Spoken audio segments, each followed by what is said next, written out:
Welcome back from Stuck Too Strong. Appreciate you guys being on my podcast. This is exciting stuff as always. Really attacking the last few podcasts I've had have really attacked identity, accepting who you are so then you can change your habits to now make the differences in your life and impact like real change.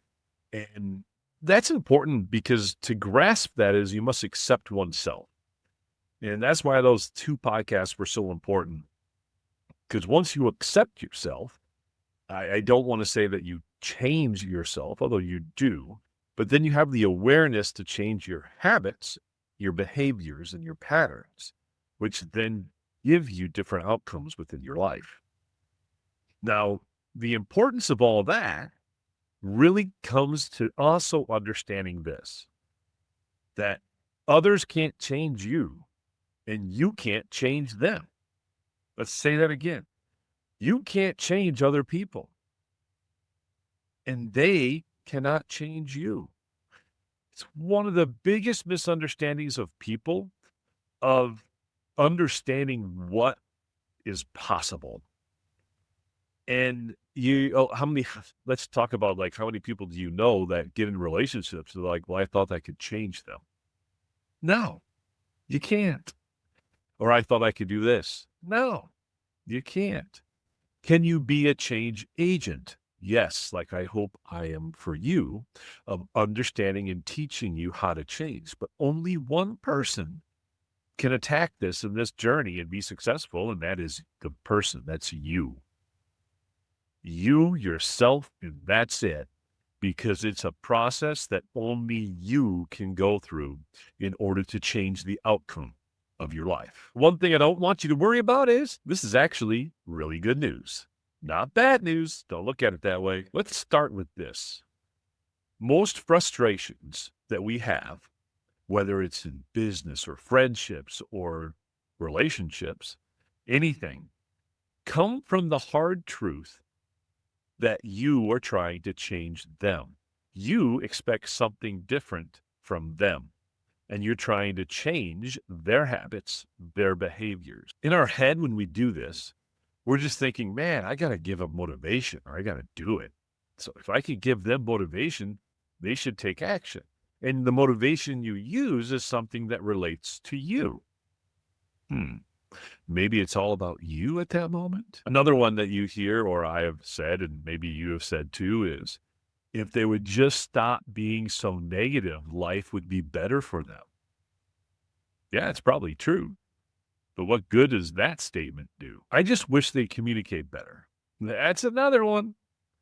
That's another one people want to say and that they use as an assumption as to why that person isn't changing. So we're like telling ourselves and giving ourselves justification for why that person is not changing or why we can't change them. Oh, it doesn't matter. None of it matters. Because until that person decides to do things in their life to adapt and change their patterns and their behaviors and their habits, they ain't going to change. You cannot change others. Others cannot change you. It is a self-reflection journey within oneself. That's where it comes from. And let me tell you this secret, and it's a big secret, which it shouldn't be. Don't want it to be. I want everyone to know this. If people change, if they change at all, it's because they decide to do it. They decide to change their own behaviors. That's where it comes from, not from you. I know that's a really big list of how people change. Complicated. You might want to write all that down. I don't know how you're going to remember it all, but that is where change comes from, within oneself, once someone's actually ready to do it. And what triggers those changes really varies for everybody, but typically a trigger of a change is something monumental within their life that scares the hell out of them, and or some sort of conditioning that you do to yourself, that you are continually on yourself to do things different because you know it will better your life. But most of the time, it's a trigger of something that is monumental and impactful of what you don't want to be, and you see yourself heading that direction.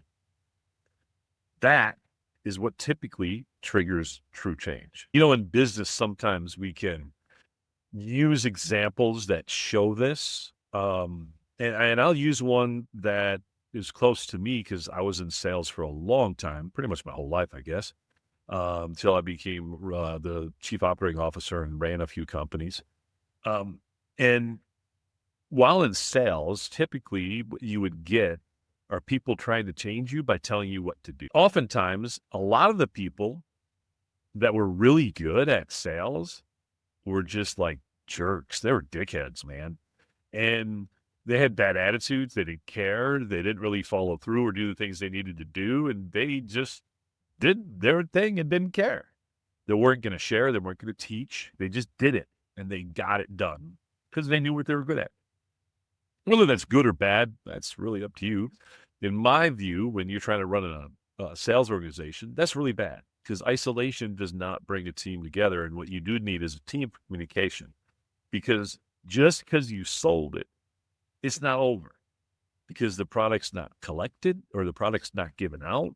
The money maybe is or is not then collected. So there's so many more pieces in that process of that process for customer satisfaction that just one avenue doesn't cut it. That's not how you build a very good business, because of what you want with repeat customers, what you want with customer satisfaction, and especially in today's world. So that just one step doesn't work. So that's why you want everyone connected, and connected in a way that they're not jerks. So how do you attack that? What would you do? Just think to yourself, what would you do to attack that? Because I guarantee you, if you're a sales manager right now, you're going through this. You got it. And I will tell you right now, my philosophy was, if you had a bad attitude, you were not working in my group. I don't care what sales you come up with. No, thank you. Now, it's important to also talk about that a lot of people don't think they can deal with that in such a way, meaning financially, that their company can't withstand it. And my whole thing to that is, can you withstand that person being there? Because I guarantee you, if they're there, your customer satisfaction probably went to crap. And how do you best deal with that? You best deal with that by not having them there. Let me give you an idea of how you change someone in that particular instance. And what you have to do is really change your response. So you can't change someone. They have to change themselves. So when you think of it that way, what's under your control?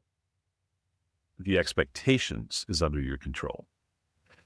If the expectations are attached to fiscal things, financial things, then there's a better chance they're going to want to change. But up until you do that, they won't. So how you respond is extremely important, because you can't change them. But what you can do is change the expectations and our goals, and change the financial reward according to such goals. And what do I mean by that? What I mean by this is that what you could do in this instance with the salesperson who's just a jerk is relate their commission payout at different levels. If they're a team player, much lower. If they're not, sorry, I said that wrong. If they're a team player, they get paid much higher in a commission. If they're not deemed by their manager a team player, they get paid a lower commission. I bet you that starts to change the behaviors and they want to become teammates. That's just one example. There's many different things you can do, but you have to change your response. Not sit there and think you're just going to change them. Your response is what does it. And even then, they may not change. But that's how you give yourself the best odds in that particular situation. Now, this same philosophy really goes and applies to relationships. I'm going to tell you right now, though, And relationship side, it gets way deeper because of emotions are so much higher. But the same thing is true. We just have to make sure our emotions are out of it so we can see it. If you're sitting there and have you ever tried to change your spouse's habits? Mhm. Not effective. Not effective at all. But just like the business example, when you change your response, that's when you give yourself the best chance. One of the things you have to accept is you really can't force people to grow emotionally because that's change and that comes from them. But what you can do as a person is set boundaries and expectations. Same thing, right? Boundaries and expectations. You can change your behaviors, and oftentimes that's what inspires the other person to want to change and grow with you. They don't want to be alone. But until you set the boundaries and you set what you want and you start doing it, the likelihood is they won't until you do that. Now, they may not come along with you, but it's your best odds. Now, let's get into what I just talked about is so important because the amount of stress and emotional waste we have when we think we can change others really negatively impacts our lives. And when we lose our own emotional control, now we go down rabbit holes we don't want to be in. So one is, right, the secret first, as we talked about identity, accepting yourself, pros and cons and all, right? That's important. The second part to that is accepting that you cannot change others. You can change your response to others, but thinking that you can change others, they have to want to change themselves. And oftentimes what happens when you just fall into it and you're not intending to do it. It's not something you are sitting there going, I want to change them. I want to change them. No, it's just you care and you want a better life for them and you want a better life for you. And because you care, you get emotionally invested and you want to change that person because there's so much you really like about that person. So rather than accepting oneself and accepting the other person, we fight for what we think we can do to change them in a way we like. Well, that doesn't mean they want it. And only then, only that person can really decide whether or not they want to change. When you're trying to change someone and you are in front of them trying to change them and they're not in a place of wanting to be changed, you're going to feel frustration at a higher level than you would normally feel. You would feel 100% unheard and you would be blaming it on them. But yet you're the one who's causing it to be unheard. You're going to say things like, I'm parenting. I'm like the adult here in this whole thing, and I'm parenting these people. I am not their mother or father. Well, you're the one doing it, not them. And then, like I said before, you end up just mentally just frustrated as can be and exhausted. Now, all of this comes from because you think you can change another person. And then all of this comes down to you blame them because you think you can change them. Where if you would accept yourself and you would accept them and only change your responses, maybe they will come with you, maybe they will not. If they come with you, I'm sure things will be wonderful. If they don't, you have decisions to make. But that's how it works. That's why it's so important. A lot of people want to blame others for where they're at. Oftentimes, points right back at you. You are the reason it's there. So remember this. People change for the two reasons I mentioned. And I'm going to say them in a different way. People change because they don't like the consequences of their actions. Or they see there's a better way. That's how people change. There's really no third way. I've had some really big choices to make in my life through my weight loss journey. And I've had to make a whole lot of sacrifices of things that I really like. I really like to do. Beer. Instead of drinking beer more often than I should, I don't drink beer that often anymore. I do. I go out to places like if I go to Vegas or I go on a trip, I'll have a few, but it won't be every night. And it won't be as many, although sometimes I'm still really good at it. Around in the house, I keep only the food I'm supposed to be eating, nothing else. Nothing else. See, these are the things because I desire to change. I'm taking the actions and I'm changing my habits. I'm changing my behaviors. I did that, not someone else. Was there people along the way that helped me and were a change agent? Yeah, absolutely. Guys like Gary Brecka, Dr. Eric Berg.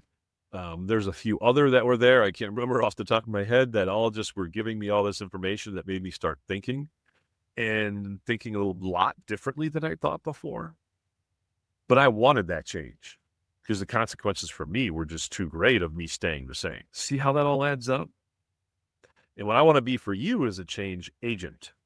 I know I can't change you. I know only you can. But I hope I'm here showing you ways and how to get your mind to think a lot differently than how you do today. Because if I accomplish that, it's worth it. Because I want all of you to always be challenging yourselves to make yourselves better. And you don't have to do it all at once. We just do it one step at a time with gradual growth. All right, I'm going to leave you with this. That remember, when you're going through a tough time, some sort of relationship problem at, say it's a friendship at work, a coworker or whatever, really think about, are you trying to change them? And if you are, stop and change your response rather than just fighting back and getting emotional. You can say things like, well, I apologize, but whenever you tell me this, I feel like you're making me feel small. But whenever you do this, I always feel empowered and good.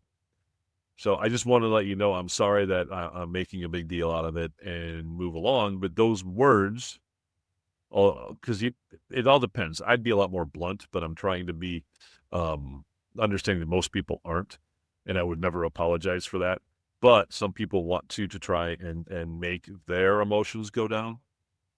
And it's okay because you got your words out and you got your intent out, that you're teaching them your boundaries, meaning that you're teaching, if they will pick up on it, which no guarantee they will, of what works for you and what doesn't. But without that communication or without you understanding that your response is what's important, because then you can say, that's not working. I want to change a whole new response so that I can give a different response than what I'm doing. And there's so many tools available for you. I mean, you could go right on ChatGPT and just type in the situation and say, what are some non-emotional responses I could do to better communicate with my friend, with my manager, with my spouse? And there's a bunch of ideas that just pop up. And only you know what's going to fit within your personalities. But it gives you ideas. That's all ChatGPT and other things are like that, is they give you ideas. You still use your own brain to execute. So you're sitting in a position to where you can do more things than ever before in order to work on yourself. And then my challenge to you is start that process. If you don't want to, okay. But if you do, I'm here for you. That's all I got. From stuck to strong, that's it. So much fun. And thank you so much for listening to all this. I appreciate everybody that does listen and is part of this. And I am sure I will talk to you all very soon.